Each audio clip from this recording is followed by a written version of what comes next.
RBSC mathematics का paper जो कि 18 जून 2020 मतलब कि आज हुआ, उसका अपन स्टूडेंट सेक्शन ए के क्वेश्चन सोल्व कर रहे हैं। तो सेक्शन ए का फर्स्ट क्वेश्चन आपसे पूछा गया था कि यदि एफ आर से आर में एफ एक्स इक्वल्स टू है एक्स स्क्वायर 5x प्लस 9, तो एफ इनवर्स 8 व एफ इनवर्स 9 की वैल्यू बतानी थी आपको। 1 मार्क्स के क्वेश्चन था ये। तो सबसे पहला काम क्या करना था, आपको पता था कि एफ एक्स जो है वो किसके इक्वल होता है, वाई के। तो फाइनली एक्स इक्वल्स टू क्या हो गया student, f inverse y, right है। तो आपके पास में एफ एक्स की जो वैल्यू है वो कितनी दे रखी है, एक्स स्क्वायर 5x प्लस 9 और इक्वल टू आपको क्या निकालना है, एफ इनवर्स 8। तो यह हो गया आपका 8। तो इसको सॉल्व करेंगे तो ये हो गया एक्स स्क्वायर 5x और ये हो गया प्लस 1 इक्वल्स टू 0। तो ये क्वाड्रेटिक इक्वेशन बन गए, इसके फैक्टर नहीं हो रहे तो श्रीधराचार्य फॉर्मूला से, क्वाड्रेटिक फॉर्मूला से भी कर सकते हैं। तो माइनस के 5 प्लस माइनस बी स्क्वायर मतलब 25 4ac 4/2a, ठीक है। तो फाइनली अपने पास में आ गया माइनस के 5 प्लस माइनस 21/2। तो अपने पास में एफ इनवर्स जो 8 वो आपसे पूछ रहा है, उसकी वैल्यूज आ गई स्टूडेंट, क्या क्या आ रही है। एक तो -5 प्लस √21/2। साथ में अपन को ये देखना होता था कि ये रियल है क्या, तो बिल्कुल ये रियल नंबर है। और एक वैल्यू आ गई माइनस के 5 माइनस 21/2, दोनों रियल वैल्यू। तो ये आंसर हो गया आपके एफ इनवर्स 8 के। साथ में आपसे पूछ रहा है एफ इनवर्स 9। तो एफ इनवर्स 9 की वैल्यू निकालने के लिए वही जो भी इक्वेशन दे रखी है उसको वही किसके इक्वल लिख लेंगे, 9 के। तो ये हो गया x square 5x equals to 0। तो ये हो गया x प्लस 5 इक्वल्स टू 0। तो x इक्वल्स टू 0 और x इक्वल्स टू -5। कुल मिला के एफ इनवर्स 9 इक्वल्स टू आ गया अपने पास 0 एंड -5। तो अपने पास में क्या क्या आंसर आ गए, 0 एंड -5। और एफ इनवर्स 8 क्या आ गया, -5 √21/2 -5 माइनस √21/2। तो आपका फर्स्ट क्वेश्चन हो गया। सेकंड क्वेश्चन है 2 tan inverse x plus tan inverse x square की क्या निकालनी है, वैल्यू निकालनी है। तो देखो क्या करना है, अपन को पता है tan inverse x plus tan inverse y का फॉर्मूला क्या होता है student, tan inverse x plus y upon 1 minus x y, tan a plus tan b upon 1 minus tan a tan b। तो ये फॉर्मूला आपको यूज़ करना था इसमें। तो ये हो गया अपने पास tan इनवर्स, यहाँ यूज़ कर रहे हैं tan inverse x plus tan inverse y। तो ये हो गया tan इनवर्स x की वैल्यू क्या है, x ही है, और y का रोल कौन अदा कर रहा है, एक्स स्क्वायर अपॉन हो गया 1 माइनस दोनों का मल्टीपल हो गया x3, राइट है। यहाँ x यहाँ एक्स स्क्वायर।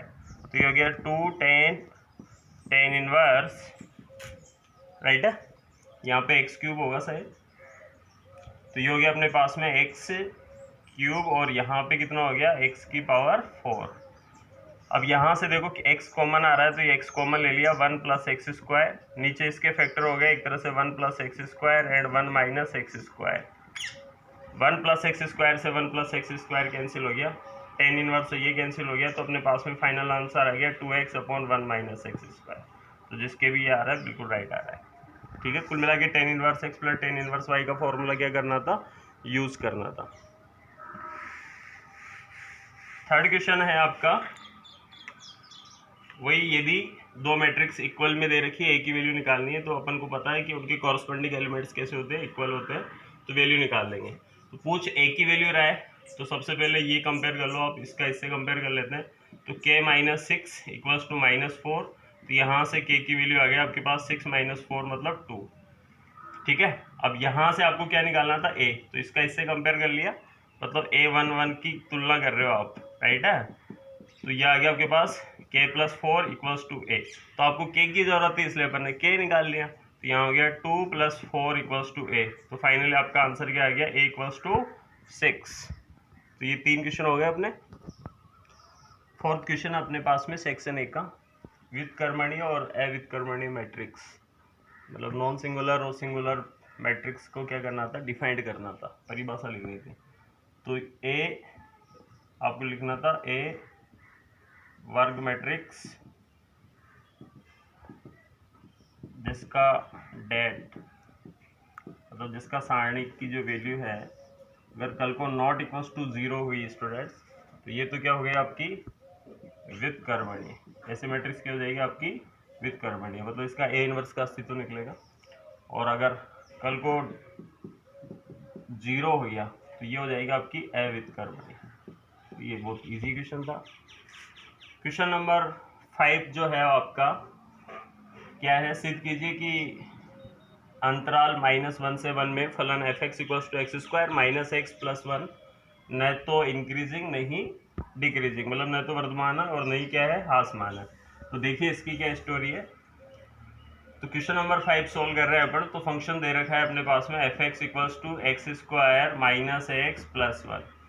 जिसको मेथड पता है उसको पता है कि एफ डैश एक्स निकालते हैं, तो एफ डैश एक्स निकालने था आपको 2x माइनस 1। फिर अपन एफ डैश एक्स को किसके इक्वल पुट करते हैं 0, कौन से बिंदु के लिए, क्रांतिक पॉइंट्स, जो भी आपकी क्रांतिक बिंदु उसके लिए। तो एफ डैश एक्स को 0 के इक्वल रखेंगे तो 2x माइनस 1 0, तो यहाँ से x की वैल्यू आ गई अपने पास 1/2। तो x की वैल्यू क्या आ गई 1/2। तो इस पॉइंट के अंदर वैसे भी फंक्शन क्या होगा, इस पॉइंट पे फंक्शन न तो इंक्रीजिंग होगा और न ही डिक्रीजिंग होगा। तो यहाँ से ही आपका आंसर आ रहा है वैसे तो फाइनली आपसे पूछ रहा था, क्योंकि जो भी इंटरवल आपको दे रखा है -1 से 1, उसमें 1/2 वेरी कर रहा था। तो ये अगर कल को अपन यो देखेंगे कि -1 से 1/2 ओपन में, तो आपके एफ डैश एक्स की वैल्यू कैसी आ रही है, और 1/2 से 1 में एफ डैश एक्स की वैल्यू अगर कल को 0 से लेस देन आ रही है तो ये आपका क्या हो गया डिक्रीजिंग हो गया, और इस पे 0 से ग्रेटर आ रही है तो ये आपका इंक्रीजिंग हो गया। बट अपने को ये बताना था कि प्रूव करना है कि ये न तो वर्धमान है न ह्रासमान है। तो अगर पूरा इंटरवल ले लेंगे अपन जिसमें 1/2 भी क्या है इंक्लूडिंग है, तो इसके अंदर 1/2 इंक्लूड ही है, तो इस फंक्शन पे क्या हो गया न तो वर्धमान हो गया और न ही ह्रासमान हो गया। राइट है। तो ये सिंपल सा क्वेश्चन था। तो क्वेश्चन नंबर 4 और 5 का आंसर हो गया। क्वेश्चन नंबर 6 पार्ट ए का सेक्शन ए का इंटीग्रेशन का था, अपना फेवरेट क्वेश्चन हुआ करता था। देखते ही क्लिक कट गया होगा, तो क्या करना होता था 1 माइनस साइन एक्स से ऊपर और नीचे मल्टीप्लाई कर लिया, फिर इसका क्या करना था इंटीग्रेशन कर देते। तो ये बन गया 1 माइनस साइन एक्स और नीचे आ गया 1 माइनस साइन स्क्वायर एक्स, जो कि क्या हो गया कॉस स्क्वायर एक्स। तो एक तरह से 1 माइनस साइन एक्स और डिवाइड में क्या गया स्टूडेंट कॉस स्क्वायर एक्स। 1 को कॉस स्क्वायर एक्स से डिवाइड करोगे तो sec square x d x, और साइन अपॉन कॉस क्या हो गया 10, तो ये हो गया 10, और 1 अपॉन कॉस क्या हो गया सेक एक्स डी एक्स। बस इसका इंटीग्रेशन करना था। सेक स्क्वायर एक्स का इंटीग्रेशन आता है अपन को 10x, और ये हो गया सेक एक्स प्लस से।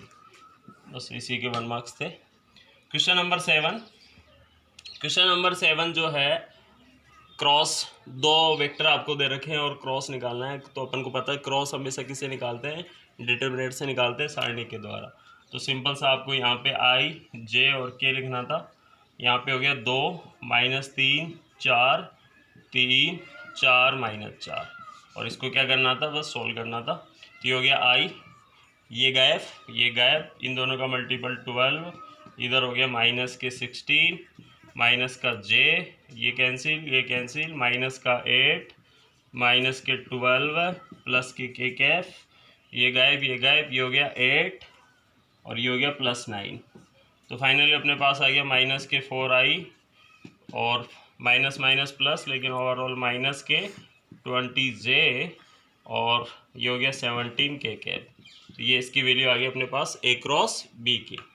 तो ये हो गया अपने पास 6 और 7। क्वेश्चन नंबर 8 जो है उसमें आपको 3 पॉइंट्स दे रखे हैं और आपको क्या निकालना है सररेख कोलिनियर। तो कोलिनियर निकालने के कई तरीके हैं, कई मेथड है, राइट है। तो आप इस तरह से भी निकाल सकते हैं, अगर आपको पढ़ा हुआ हो तो ABC बॉक्स ब्रैकेट वाला, अगर कल को ये 0 हो जाए ABC तो भी क्या कहानी होगी सररेख होगी। तो ये सबसे आसान तरीका था। बाकी का अगर आपको पढ़ा हो तो a = λb की फॉर्म में भी लिख के भी अपन इसको सॉल्व कर सकते हैं।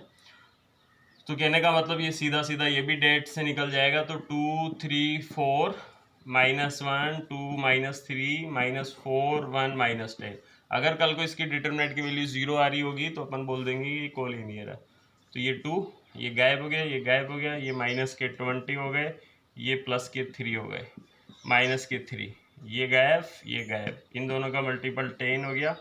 इधर आ गया माइनस के 12, माइनस माइनस प्लस 12, प्लस के 4 हो गए, ये गायब, माइनस का 1 और प्लस के 8। तो फाइनली यहाँ पे आ गया अपने पास माइनस के 34, इधर आ गया प्लस के 6, उधर से आ गया 28। तो 28 और 6 34, 34 में 34 माइनस किया 0। इसका मतलब ABC कैसे हैं, एक ही लाइन पे है, एक ही प्लेन पे है, मतलब कोलिनियर है, राइट है। क्वेश्चन नंबर 9 है, रेखीय प्रोग्रामल समस्या का सुसंगत हल को परिभाषित कीजिए। हर बार आता है, फिजिबल सॉल्यूशन होता है, और इसको क्या करना था, केवल इस बार डिफाइंड करना था, हर बार बाकी का ग्राफ बनाता था। इस बार आपका काम आसान कर दिया, भैया परिभाषा लिखो। तो जितने भी व्यवरोध होते हैं, तो रेखीय प्रोग्राम समस्या के जो भी चर होते हैं, उनके जितने भी व्यवरोध होते हैं, अगर उन सबका व्यवरोध का हल किसी एक क्षेत्र में उपस्थित हो, तो ऐसा जो हल होता है स्टूडेंट, वो क्या कहलाता है, फिजिबल सॉल्यूशन कहलाता है। आप एक छोटा सा किसका क्या बना सकते थे, ग्राफ भी बना सकते थे। जैसे ये आपके पास में लाइंस है, राइट है, और इन लाइंस का अगर सॉल्यूशन कल को एक ही रीजन के अंदर बाउंडेड आ रहा हो, जैसे ये आ रहा है अपने पास, और सभी जितने भी लाइंस हैं, जितने भी आपके पास में व्यवरोध है, उन सबका सॉल्यूशन अगर किसी एक ही क्षेत्र के अंदर परिबद्ध हो, तो ऐसा सॉल्यूशन क्या कहलाता है, फिजिबल सॉल्यूशन कहलाता है। इसको क्या बोलते हैं अपन, सुसंगत क्षेत्र बोलते हैं। क्वेश्चन नंबर 10 है। क्वेश्चन नंबर 10 की स्टोरी क्या है, बहुत 11th स्टैंडर्ड का क्वेश्चन है। पी ए यूनियन बी, सब जानते हैं p a union b equals to Venn diagram से क्या होता है, p a plus p b minus p a intersection b. बस ये आपको आना चाहिए था। पी ए यूनियन बी की वैल्यू कितनी है, 7/11, पी ए कितना है 6/11, पी बी कितना है 5/11, और ये हमें क्या करना था, फाइंड करना है, राइट है। तो ये हो गया 11, 6 और 5 11, 11 डिवाइडेड बाई 11 1 हो गया। तो ये हो गया 7/11 minus 1 minus p intersection b, तो ये हो गया 11, तो ये हो गया माइनस के 4/11, माइनस से माइनस कैंसिल हो गया, तो कुल मिला के पी इंटरसेक्शन बी की वैल्यू आ गई 4/11। तो ये अपना फाइनल आंसर आ गया। तो ये स्टोरी थी सेक्शन ए की, जिसके बिल्कुल राइट है उसके 10 में 10 मार्क्स। आई होप आपने सबने सही किया होगा। सेक्शन बी का क्वेश्चन नंबर 11 है। यदि फलन एफ जी दो एके के आच्छादक बाइजेक्टिव फलन इस प्रकार है कि संयुक्त फलन गॉफ व गॉफ इनवर्स परिभाषित है, मतलब सब कुछ विचार आपको बोल रहा है कि भैया ये डिफाइंड है, तो आपको क्या प्रूव करना है, गॉफ इनवर्स, एफ इनवर्स और जी इनवर्स। वैसे ही जब ए बी इनवर्स किसके इक्वल होता है, बी इनवर्स ए इनवर्स। आप इसको कोई एग्जाम्पल द्वारा भी कर सकते हो, नॉर्मली फंक्शन द्वारा भी लेट कर सकते हो, ठीक है। तो सबसे पहले दो फलन है एफ व जी, ठीक है। तो अगर कल को एफ ए से बी है, तो ये कह रहा है कि भैया उसका इनवर्स भी क्या है, परिभाषित है। तो एफ इनवर्स क्या हो जाएगा इसका, बी टू ए, राइट है। और जी ले लो आप बी टू सी, तो आपका जी इनवर्स क्या हो जाएगा स्टूडेंट, सी टू बी। ये दोनों फलन एक एक ही आच्छादक है, इनके इनवर्स भी क्या है, विद्यमान है।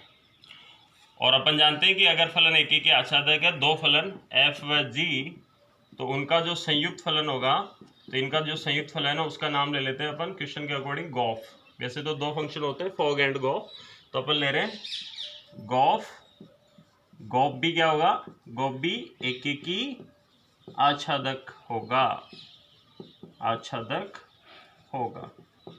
मतलब एफ व जी संयुक्त फलन है, तो इनका मतलब एफ व जी एक एक के आच्छादक है, तो इनका जो संयुक्त फलन है गॉफ, वो भी क्या होगा, एक एक ही आच्छादक होगा। अपन ने क्या किया इसमें, माना कि एफ एक्स इक्वल्स टू तो वाई लेट कर लिया साहब, ठीक है, और f y equals to z let कर लिया। तो इसका एफ इनवर्स एक्स क्या हो जाएगा, या फिर यूँ समझ लो एक्स इक्वल्स टू क्या हो जाएगा, एफ इनवर्स वाई, और इसका वाई इक्वल्स टू हो जाएगा एफ इनवर्स जेड। अब अपन काम कर रहे हैं गॉफ के साथ, तो गॉफ के साथ में अपन संक्रिया ले रहे हैं एक्स की। तो अपन जानते हैं ये किसके इक्वल होता है, जी एफ एक्स के इक्वल होता है, और एफ एक्स की वैल्यू कितनी दे रखी है, एफ एक्स वाई के इक्वल है, और जी वाई किसके इक्वल हो गया, अपने पास एफ एक्स वाई है, तो यहाँ भी जी ले लेते हैं, तो जी वाई इक्वल्स टू क्या है, जेड, तो इसकी वैल्यू किसके इक्वल आ गई स्टूडेंट, जेड के इक्वल आ गई। तो ये सिंपल गॉफ एक्स है। अगर मैं इसका इन्वर्स लूँ तो ये हो जाएगा गॉफ इनवर्स, और अगर मैं इसका ऑपरेशन करवा रहा हूँ जेड के साथ, तो मुझे क्या मिलेगा, एक्स मिलेगा भाई, क्या मिलने वाला है, एक्स। तो इसकी रिजल्ट तो आ गया मेरे पास में x, इसका नाम दे दिया मैंने इक्वेशन 1। जैसे 2 है और 2 का इन्वर्स 1/2 है, तो 1/2 का इन्वर्स क्या होगा, 2 होगा। तो gof x equals to z मिल रहा है, तो gof inverse z equals to क्या मिलने वाला है, x मिलने वाला है। अब अपन बात करते हैं इसके RHS की। तो इसका जो RHS है वो है अपने पास F inverse O G inverse, और इसको भी ऑपरेट करवा देते हैं अपन Z से।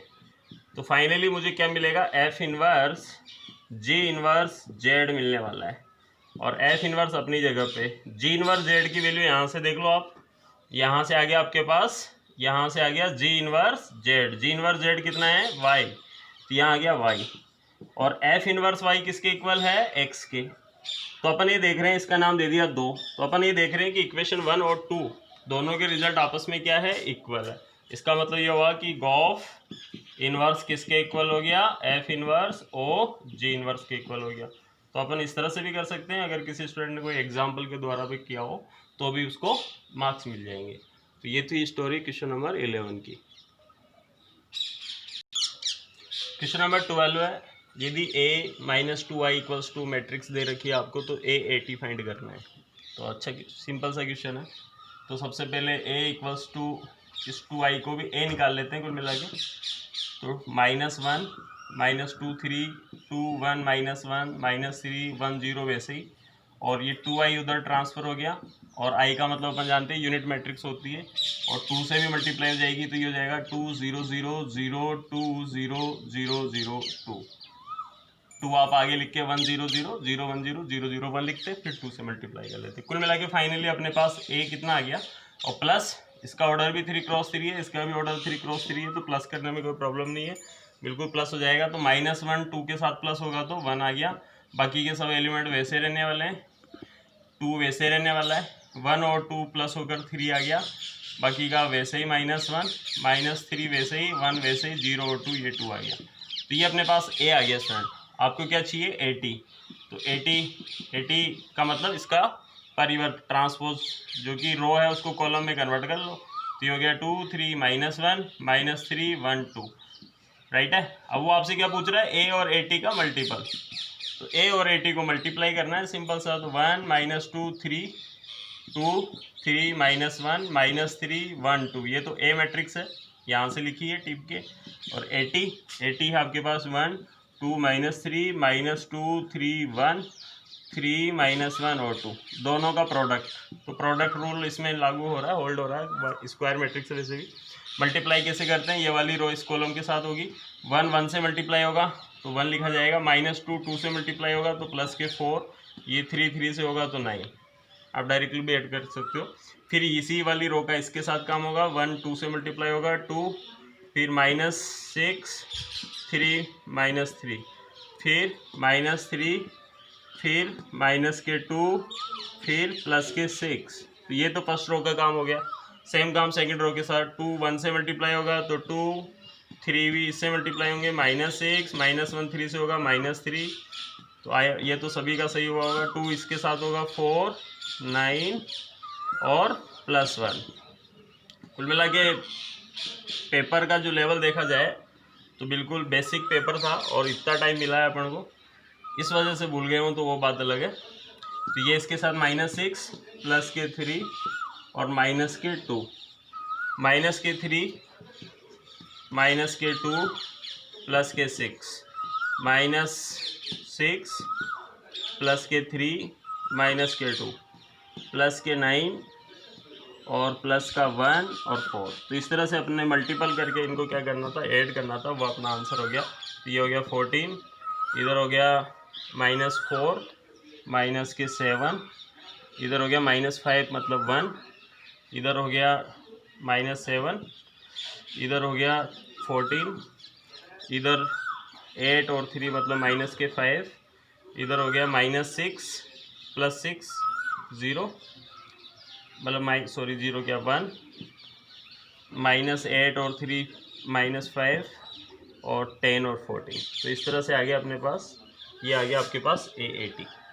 हालांकि आप इसको चेक भी कर सकते हो, अगर इसका ट्रांसपोज करोगे तो वापस से वही आएगी, क्योंकि ये कौन सी मैट्रिक्स बन रही है, आपकी सिमेट्रिक मैट्रिक्स बन रही है। तो ये स्टोरी थी क्वेश्चन नंबर 12 की। क्वेश्चन नंबर 13, इंटीग्रेशन करना है आपको एक्स के सापेक्ष, 2x + 5 x² 3x + 1। तो देखो आप यहाँ से अगर इसको t लेट करेंगे 2x दिख रहा है, इसको 3x का +3 आ रहा है, मतलब 2x + 3 जैसा फील हो रहा है। बट यहाँ पे ऊपर 5 है तो आप इसको थोड़ा सा ब्रेक कर सकते हो। तो मैं इसको यूँ लिख सकता हूँ 2x + 3 + 2 ऐसा लिख सकता हूँ। और इसके डिवाइड में भी कौन आ रहा है, x² 3x + 1, और इस 2 के डिवाइड में भी कौन आ गया स्टूडेंट, x² 3x + 1। ऐसा करने से क्या है, थोड़ा सा जल्दी हो जाएगा आपके पास। अब आपको क्या करना है, इंटीग्रेशन करना है। तो इंटीग्रेशन कर देंगे, किसके रेस्पेक्ट करना है, x के रेस्पेक्ट। तो यहाँ dx लिख दिया, यहाँ dx लिख दिया। तो कुल मिला के 5 को ब्रेक करना था 3 + 2 में। हालांकि बिना ब्रेक के भी आप अलग अलग करके भी कर सकते हो, बस उसमें थोड़ा सा लेंथी हो रहा था।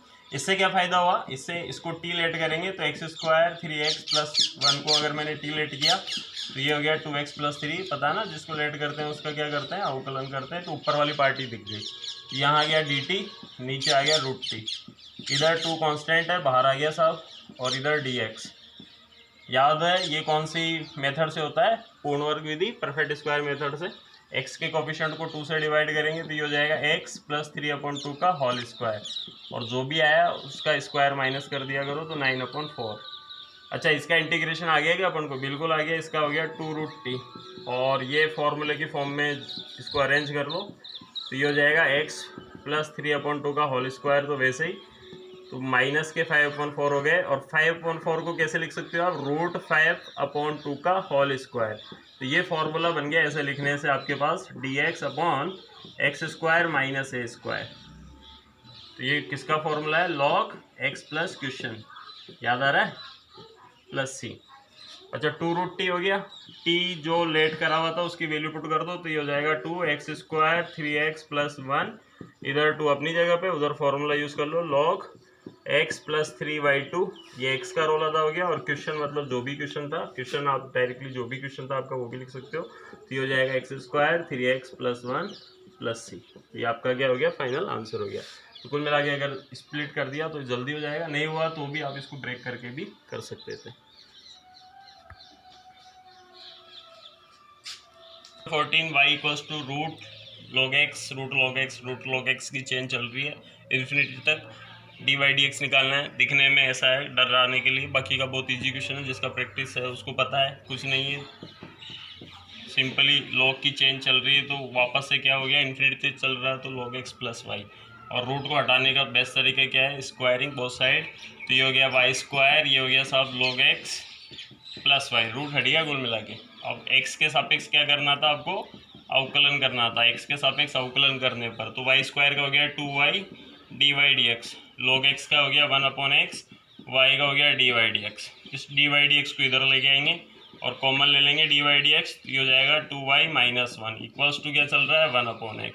बस, तो आंसर आ गया dy/dx equals to 1/x 2y - 1। ये आपका फाइनल आंसर आ गया। तो दिखने में ऐसा है, और वैसे भी मैंने आपको इसकी ट्रिक भी बता रखी थी कि इसका ऐसे क्वेश्चन की जो आंसर है वो क्या होता है, f' और अपॉन में क्या आता है 2y - 1 dy/dx निकालने का। तो f' क्या हो गया, log x का 1/x 2y - 1। तो सिंपल सा क्वेश्चन था 3 मार्क्स के लिए। क्वेश्चन नंबर 15 है सेक्शन बी का, लास्ट क्वेश्चन था ये आपका सेक्शन बी का। कर्व दे रखा है 2x² y² - 14, और एक लाइन दे रखी है, रेखा सरल रेखा x + 3y = 6 के समांतर अभिलंब के समीकरण, जिसको अपन बोला करते थे E1, इक्वेशन ऑफ नॉर्मल। तो E1 का इक्वेशन सबको याद होगा, क्या होता था, y - y1 -1/dy/dx x - x1। और इसके अंदर क्या रखा करते थे, पॉइंट। जिसको ये आता हो तो कोई क्लियर है, सिंपल सी स्टोरी है, ठीक है साहब। अच्छा, ये कह रहा है कि साहब ये जो रेखा है ना, इसके क्या है, जो भी आपका EON है उसके क्या है, समांतर है। तो क्वेश्चन के अनुसार, प्रश्नानुसार सरल रेखा आपके पास में क्या दे रखी है, सरल रेखा दे रखी है x + 3y = 6, इसके क्या है, समांतर है। तो समांतर है तो इसका स्लोप निकालेंगे, तो इसका स्लोप क्या हो जाएगा, -1/3, राइट है। और इसका स्लोप क्या है, -1/y dy/dx = -1/3। जिसने यहाँ तक का कॉन्सेप्ट सही कर दिया उसको गलती होने के चांसेस नहीं है, ठीक है। अब dy/dx कहाँ से लाओगे, कर्व से। तो कर्व क्या है आपके पास, कर्व अपने पास 2x² minus y square equals to 14। तो इसका अवकलन किया तो ये हो गया x² का 2x मतलब 4x माइनस के 2y dy dx equals to 14 का 0 हो गया साहब। तो ये हो गया 4x equals to 2y dy dx। तो यहाँ से dy dx की वैल्यू आ गई अपने पास 2x अपॉन वाई।